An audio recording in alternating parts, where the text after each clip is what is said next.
コーチ5レース G3 黒船賞運命12番アームズレイン 1400m はネギヒステークス2着ペルセウスステークスで勝利していて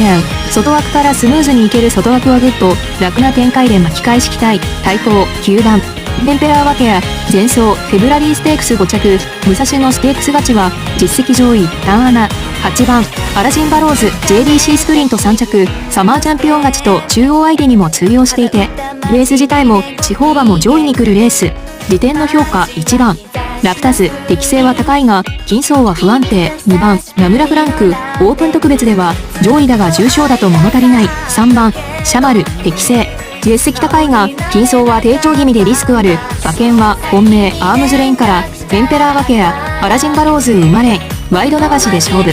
ご覧いただきありがとうございました。